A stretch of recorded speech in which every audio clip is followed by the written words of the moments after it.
papanoorin niya po ito ng paulit-ulit. Tapos magtatawag siya ng kapitbahay sa bahay. Panoorin niyo 'to, napanood yung na-interview yung anak ko, gano'n. Pati yung tatay ko, tapos puwede lang yung partner ko pumunta sa bahay.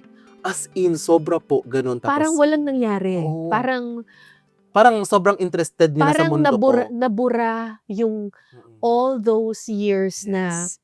hindi ka niya kinakausap. Yung mga tungkol sa transhuman, Oo, gano'n, gano'n. oo.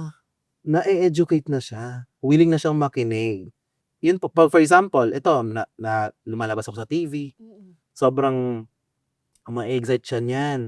Sobrang pagkakalat niya yan sa kapitbahay. Tapos tatawagan niya ako, "Hoy, ano pinagchichika mo sa'kin?" Ito po, "Uy, puwede po akong pa-shoutout na lang sa kanya.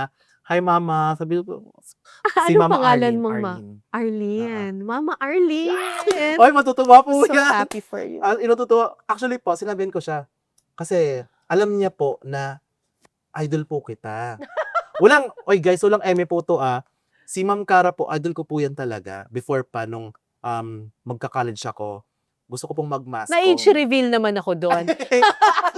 Tapos alam po yun ng nanay ko kasi journalism po ako dati sa school. Talaga? Oo.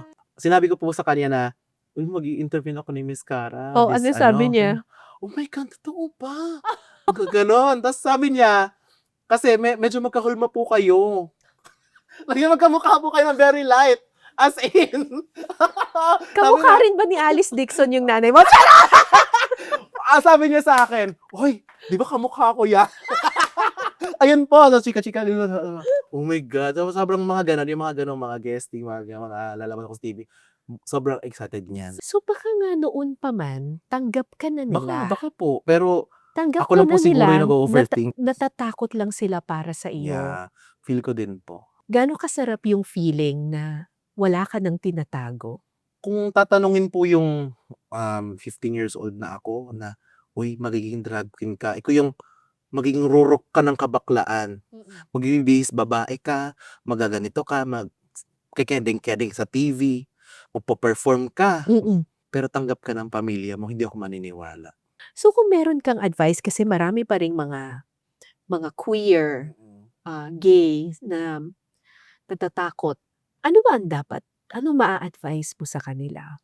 It's not more on the queer kid, it's para siguro sa parents. Sa parents? Opo, na yung mga pressure na binibigay natin sa mga anak natin, yung mga sabihin natin mga pangarap natin, sarili natin na binibigay natin sa kanila, hindi yun mangyayari. Kasi ibang tao na yung anak mo, may sarili silang buhay, hindi sila extension ng buhay mo. I think I read this from the book, yung The Prophet. Your children are not your children. Isipin mo na ikaw ay isang pana, yung mga parents ay parang pana, yung mga anak mo ay parang yung arrow doon sa panang iyon. Kapag masyado mong hinawakan yung mga anak mo at kinulong mo siya sa sarili mo, nilapit mo lang sa sarili mo, hindi yan magtatagumpay. Magtatagumpay lamang ang mga anak mo kapag pinakawalan mo siya. Feeling ko natatakot lang si Mommy Arlene nung panahong iyon, kaya pinoprotektahan ka niya. Opo, sobra. Siya po yung pinaka-importante tao sa buhay ng nanay ko po. Ano message mo kay Mommy Arlene? Thank you sa lahat. Ang dami mong sinakripisyo sa amin. Yung pinaka-last na sacrifice mo siguro is yung mga ambitions mo for us na hinayaan mo kami na lumipad na kami lang. And nakita ko po na mas masaya ang bahay natin ngayon, na mas wala, yung parang mahal naman kita. Gusto kong mag-enjoy siya naman. Kasi ang dami naming time na nag-enjoy kami nung bata kami. So ngayon, gusto ko na ganun. Nung ginagawa niya na ngayon, sobrang loose ng bahay, sobrang saya.